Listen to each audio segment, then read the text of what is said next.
Hi, welcome to my channel. ఎవరికైనా సొంత ఇంటి కల అనేది ప్రతి ఒక్కరి జీవితంలో ఉంటుంది. కానీ ఆ కలే వాళ్ళ జీవితాన్ని నాశనం చేస్తే ఒక మధ్య తరగతి కుటుంబం నుంచి వచ్చిన సాఫ్ట్‌వేర్ ఇంజినీర్ అర్జున్ తన సొంత ఇంటి కలను నెరవేర్చుకునేందుకు ప్రయత్నించినప్పుడు బెంగుళూరులో అతనికి జరిగిన దారుణమైన సంఘటన గురించి తెలుసుకోవాలనుకుంటే ఈ వీడియోని పూర్తిగా స్కిప్ చేయకుండా చూడండి. స్టోరీలోకి వెళ్ళే ముందు నా వీడియోస్ చూశాక చాలా మంది సబ్స్క్రైబ్ చేయకుండా మర్చిపోతున్నారు. దయచేసి సబ్స్క్రైబ్ చేసుకోండి. బెంగుళూరులో ఒక పేరు పొందిన సాఫ్ట్‌వేర్ కంపెనీలో అర్జున్ అనే ఒక 30 సంవత్సరాల యువకుడు పనిచేసేవాడు. అతను ఒక మధ్య తరగతి కుటుంబం నుంచి వచ్చినవాడు. ఆ నగరంలో అద్దె ఇంట్లో కాలం గడుపుతూ సొంత ఇల్లు కొనాలని కలలు కంటూ రాత్రింబవళ్లు కష్టపడేవాడు. కానీ బెంగుళూరులో ఇల్లు కొనాలంటే ధరలు ఆకాశాన్నంటేవి.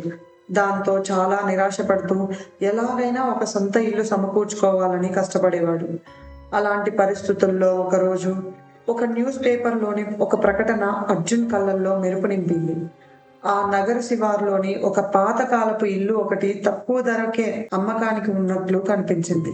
ఆ ఇంట్లో 4 గదులు, పెద్ద వసారా, తోట అన్నీ కలిపి మార్కెట్ ధరలో నాలుగో వంతు అమ్మకానికి ఉంది.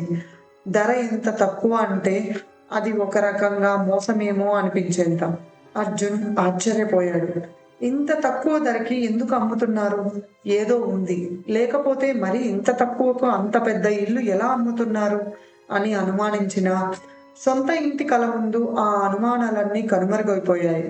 ఆ బ్రోకర్‌ని కాంటాక్ట్ అయ్యి ఆ ఇంటిని చూడ్డానికి వెళ్ళాడు అర్జున్. ఆ ఇల్లు 5 దశాబ్దాల క్రితం కట్టినట్లు నిశ్శబ్దంగా, గంభీరంగా ఉంది.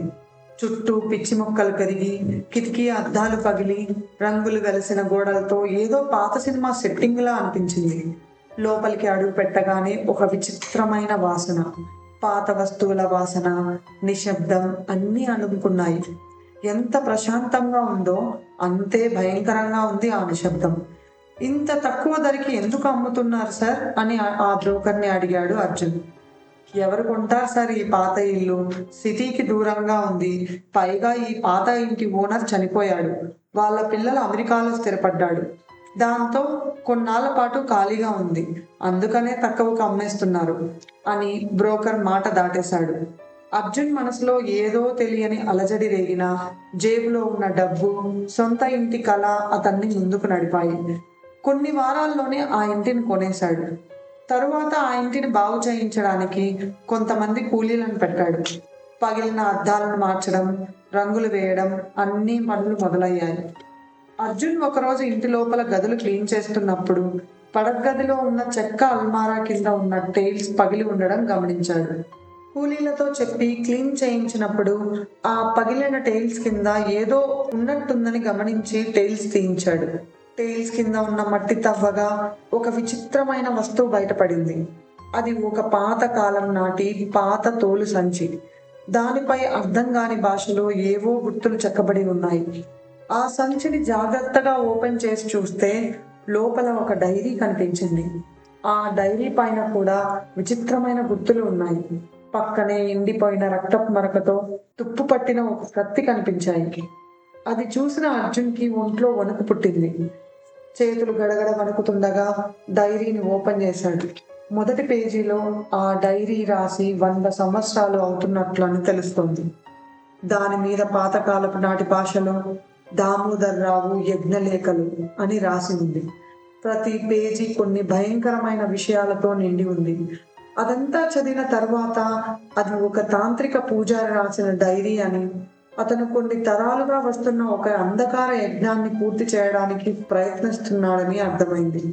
అందులో కొన్ని శ్లోకాలు, రక్తాన్ని ఉపయోగించి చేసిన కొన్ని భయంకరమైన ఆచారాలు, చిత్రాలను చూసి అర్జున్ భయపడిపోయాడు. ఆ పూజారి ఏవేవో తాంత్రిక పూజలు చేసి అతీంద్రియ శక్తులను ప్రసన్నం చేసుకోవడానికి ప్రయత్నించి వాటి ద్వారా ఎప్పటికీ యవ్వనం, చావు లేకుండా అపరిమిత శక్తిని పొందడానికి ప్రయత్నించినట్లు ఉంది. కానీ ఏదో లోపం జరిగినట్లు, ఆ యజ్ఞం పూర్తి కాలేదని, దానివల్ల ఊహించని పరిణామాలు ఎదుర్కొన్నట్లు అందులో రాసింది. చివరి పేజీలో ఒక భయంకరమైన హెచ్చరిక ఉంది. దానిపై రక్తంతో రాసిన అక్షరాలు స్పష్టంగా ఉన్నాయి. అవేంటంటే యజ్ఞం అసంపూర్ణం. అది ఇంకా జీవించే ఉంది. వెలుపలికి రావడానికి తహతహలాడుతుంది. నీవు ఈ గృహంలోకి ప్రవేశించిన క్షణం నుంచి దానికి బందీవి. దానిని అదుపు చేయడానికి ఆ గదిలో ఉన్న ఆ మాయా అద్దం పగలకుండా చూసుకోవాలి. ఆ అద్దం పగిలిపోతే అందులో ఉన్న ఆ ఆత్మ నిన్ను మింగేస్తుంది. ఎప్పటికీ ఆ అద్దం పగలనివ్వకు. అది చూసిన అర్జున్ ఒంట్లో రక్తం గడ్డ కట్టుకుపోయింది. వెంటనే ఆ ఇంటిని వదిలి పారిపోవాలనిపించింది. కానీ ఇప్పటికే ఆ ఇంటి మీద లక్షలు ఖర్చు పెట్టాడు. ఆ డైరీలో ఉన్న రాతలు పిచ్చి రాతలు కావచ్చు అని తనను తాను సమాధానపరుచుకున్నాడు. అలాగే ఆ డైరీలో అల్మార కింద రక్తాన్ని పోసి కొన్ని మంత్రాలు చదివి అగ్నిస్థాపన చేసినట్టు రాశాడు. అంటే ఆ అల్మారా కిందనే ఆ అద్దం కూడా ఉందా అని వెతకగానే ఆ మాయా అద్దం దొరికింది.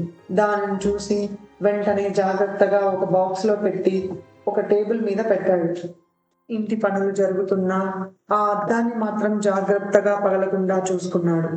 అది కేవలం ఒక పిచ్చి నమ్మకం అని తను అనుకున్న ఏదో శక్తి దాన్ని కాపాడేలా చేస్తుందని లోపల ఒక చిన్న భావన. 2 నెలలకు ఇల్లు పనులు పూర్తయ్యాయి. అర్జున్ ఆ ఇంటిని అద్దెకు ఇద్దామని అనుకున్నాడు. కానీ ఒకవైపు దానికి సంబంధించిన భయంకరమైన చరిత్ర, మరోవైపు దామోదర్ రావు రాసిన ఆ డైరీలోని అనుభవాలు అతన్ని అద్దెకి ఇవ్వడానికి వెనుకాడసాగాయి. ఆ ఇంటిని వేరొకరికి ఇవ్వడం కరెక్ట్ కాదనిపించి తనే ఆ ఇంట్లో ఉందామని నిర్ణయించుకున్నాడు. ఇదంతా కేవలం ఒక కట్టుకథ. ఎవరో గిట్టని వాళ్ళు ఇలా చేసుంటారని అతని గట్టి నమ్మకం. ఎలాగైనా అది నిరూపించాలి అని అనుకున్నాడు. అలా అర్జున్ ఆ ఇంటికి షిఫ్ట్ అయిపోయాడు. మొదట్లో అంతా బానే ఉంది. కొన్ని రోజులు గడిచాయి. అక్కడ ఏం లేదు.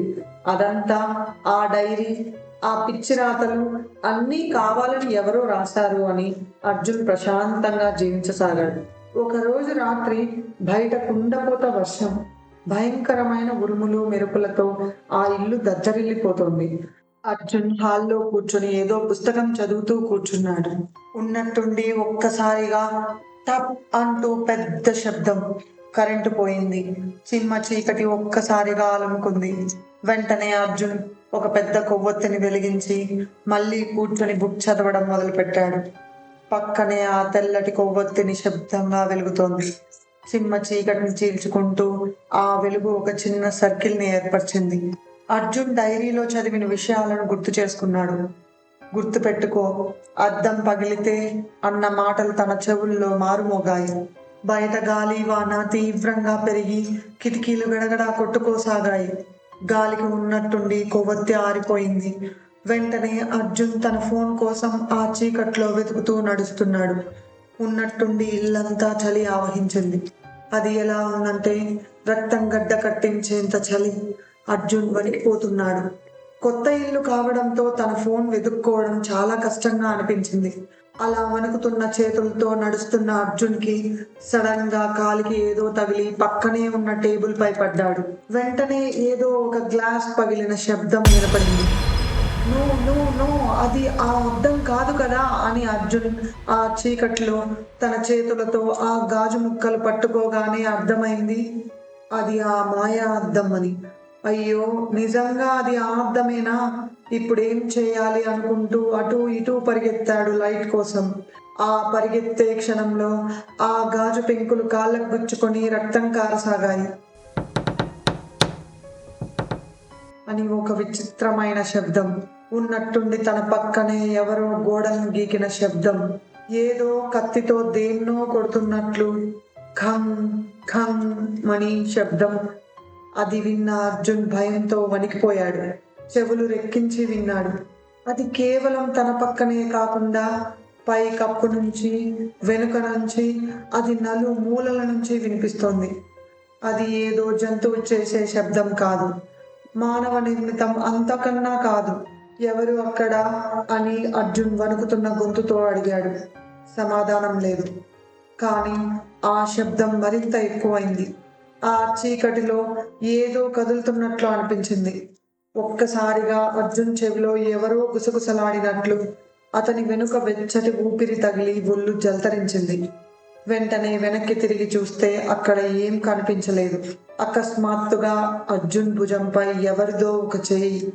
ఆ చేయి చల్లగా, జిగటగా ఉంది ఆ స్పర్శ. అర్జున్ ఆ చేయి వైపు చూశాడు.